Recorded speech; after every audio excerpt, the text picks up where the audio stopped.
pa o tinamon nga parish priest, Father Don Rivera, o ganiyaan ay naging kaupod din ang co-pastor ng Santo Niño, Archdiocesan Shrine of Santo Niño, Father Lequieng Tabada, anaton mga sponsor, Hermano Mayor, anaton pagsaurog yan ang kapistahan ni Senyor Santo Niño, Paul Sander Villegas, Liam Austin James Yarano, o ganero mga kapamilya, ang Villegas and Yarano families, anaton mga intro, ang kofradiya naton ang Santo Niño, ang mga past hermanos, o mga nabigat na laburon ng mga tao din tanawan.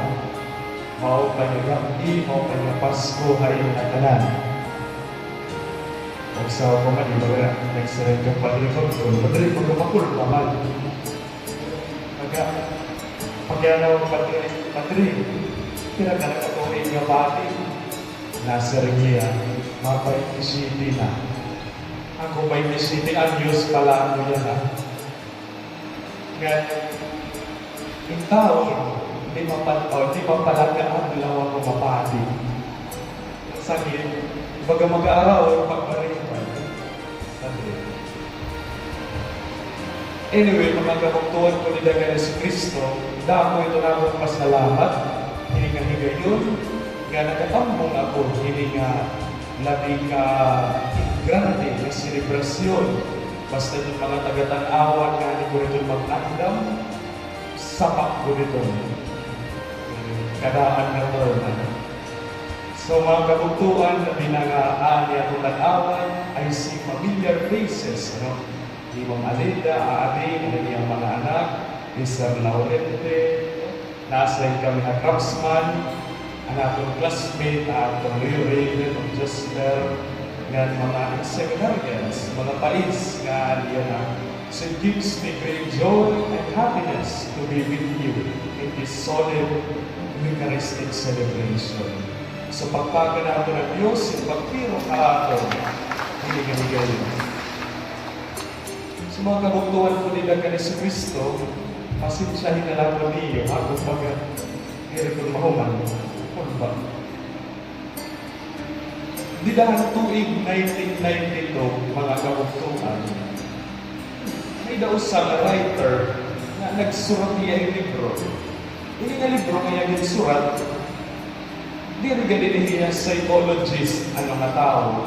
Pero, ano yung surat, dako hinduro ang impact, dako hinduro ang naging contribution dahil panlantaw ang relationship psychology. Kaya tungkol kay nagsiringiya dahil niya libro na may agapulo ang tao, bisan anong klaseng tao, Asyano, Afrikano, Amerikano, na tanan.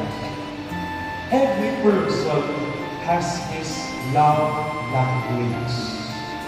May agapulo dilima na pamaagi itong pag-express ng itong pagdarawang, itong gugma, itong sa katao. O siya, nasa rin ni Gary Chapman, nga itong siya nga love language ko, itong words of affirmation. May naman yung mga tao nga itong iya na naturalisa, itong pag-express, itong iya na pag-ibugma, pinaagi itong pulo. Sanglit, may daniel siguro mga kilala din kaya itong kira-permi, masayang lahay rin itong pagsiring nga, uy, mausay naman, uy, hinigugma ko ikaw, uy, pinaura ko ikaw.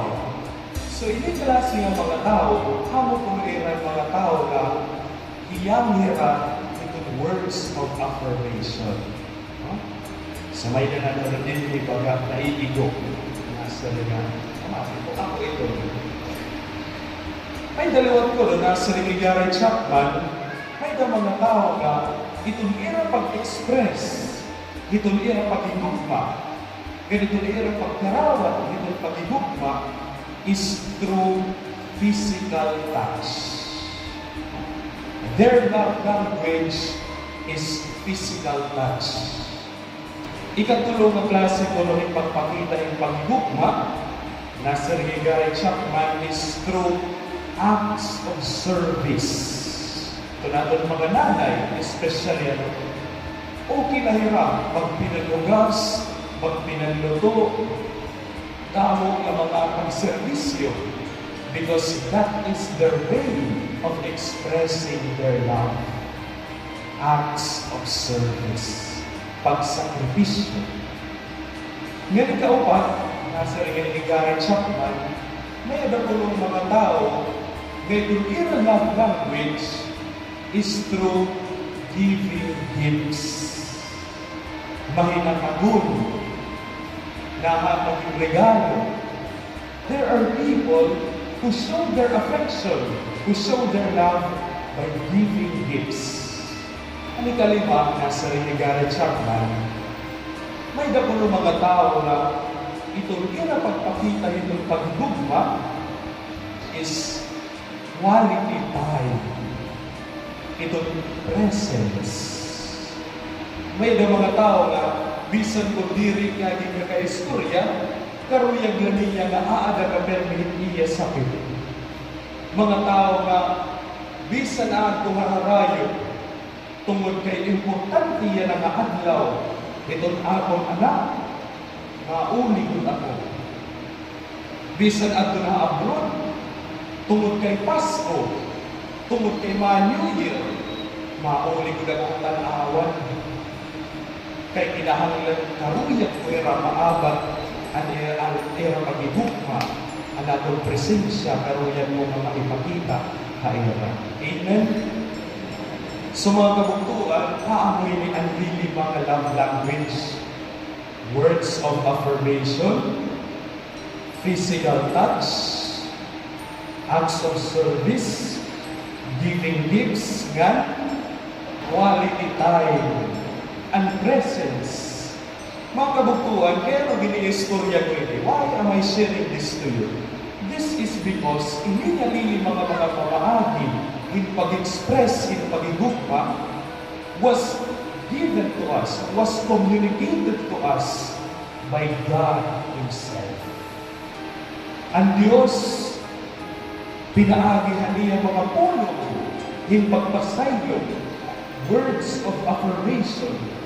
Ni Kristo, di dahil niya pagservisyo, di dahil niya pagtambal, ang mga nagpupuri, di dahil niya pagkamatay ng krus, nagsakripisyo, pagpakita, hariyagugma, haaton.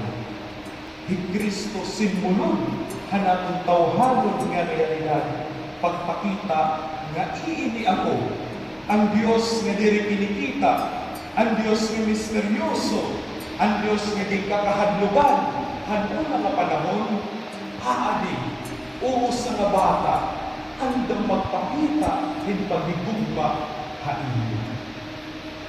Amoy ang bugos nga istorya, ang Pasko, ang bugos nga istorya, ang Epiphany, ang pagpadayag, nga ang Diyos aadi, na higugma, haaton.